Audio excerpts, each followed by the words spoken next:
How to build self-discipline when you have zero motivation. You don't have a motivation problem. You have a discipline problem. And those are not the same thing. Most people wait to feel motivated before they act. They wait for the right mood, the right energy, the right moment. But that moment rarely comes, and so nothing changes. Here's the truth. Neuroscience has been showing us for years. Motivation is a feeling. Discipline is a system. Feelings come and go. Systems keep running. This video is about how to build self-discipline even when motivation has completely disappeared, using simple brain training principles, micro habits, and one key mindset shift that changes everything. Why motivation fails you. Your brain is wired to seek comfort and avoid discomfort. That's not weakness. That's biology. When a task feels hard, uncertain, or unrewarding, your brain resists it. It looks for something easier. Your phone, a snack, something familiar. This is your brain doing exactly what it's designed to do. The problem is you've been trying to override this system with motivation, with hype, with let's go energy that fades by Tuesday. Motivation works in short bursts. It spikes when you watch an inspiring video, start something new, or feel a sudden rush of clarity. But it doesn't last. It was never designed to. Discipline works differently. Discipline doesn't ask how you feel. It just asks what you committed to. So the goal is not to feel more motivated. The goal is to build a system your brain can follow without needing to feel anything first. Step 1. Stop making it about willpower. Willpower is a limited resource. Research consistently shows that the more decisions you make, the more your self-control weakens throughout the day. That means trying harder is often the wrong strategy. Instead, make the right action easier to start. This is called lowering the activation threshold. If your goal is to exercise daily, don't rely on motivation to get you to the gym. Sleep in your workout clothes. Put your shoes by the door. Remove the decision entirely. Your brain resists effort, so reduce the effort required to begin. The start is always the hardest part. Once you're moving, momentum builds naturally. Step 2. Use identity, not goals. Most people set goals. I want to be more disciplined. I want to work out 3 times a week. Goals are outcome-focused, and outcomes are in the future. Your brain lives in the present.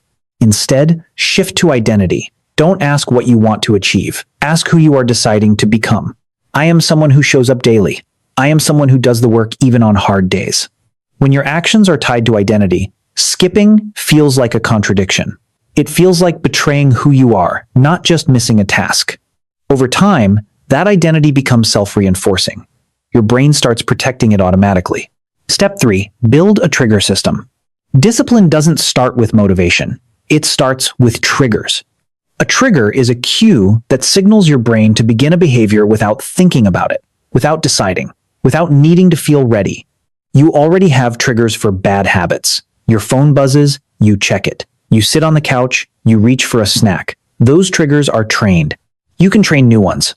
Link your habit to something that already exists in your day. After I make coffee, I will sit and work for 20 minutes. After I brush my teeth, I will read for 10 minutes. After I eat lunch, I will go for a short walk. This is called habit stacking. Your brain doesn't need motivation to follow a trigger it recognizes. It just follows the sequence. That's where discipline lives, not in motivation, but in pattern. Step 4. Train your brain to tolerate discomfort. Here's what nobody tells you. Discipline is not about eliminating discomfort. It's about learning to act through it. Every time you sit down to work when you don't feel like it, you are training your brain. Every time you keep going when it gets hard, you are strengthening a neural pathway that says discomfort is safe. I can move through this. And every time you quit when it gets uncomfortable, you strengthen the opposite pathway. That discomfort means stop. This is real brain training, not motivation, not inspiration, just repeated proof that you can do hard things. Start small. Do something uncomfortable for 5 minutes, then stop if you need to. That's not failure. That's practice. Over time, 5 minutes becomes 20, 20 becomes an hour, and your threshold for discomfort expands. Step 5. Measure consistency, not perfection. Perfectionism kills discipline faster than anything else. You miss one day, and the story becomes, I already failed. What's the point? Then you miss another day, then another. The streak is gone, so the effort feels pointless.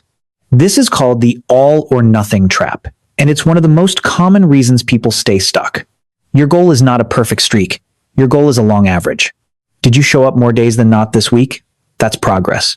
Did you catch yourself and restart after a missed day? That's discipline. Track your consistency. Not whether you were perfect, whether you kept coming back. The action plan. Here's what this looks like in practice. Pick one habit. Just one. Lower the activation threshold. Make starting as easy as possible. Build a trigger, attach it to something already in your day. Do it even when you don't feel like it. That's the whole point. And when you miss a day, come back the next day without drama. No motivation required, no perfect conditions, no waiting for the right feeling. Just the system, repeated. That's how discipline is built. Not in one intense week, not from a motivational video. From small actions, repeated long enough that your brain stops fighting them and starts expecting them. Motivation will come and go. Let it. You don't need it anymore. If this gave you a real framework you can actually follow, subscribe to Simple Ways of Life. We focus on practical brain training, simple daily habits, and self-improvement that works in real life, not just on good days. Like the video if it helped.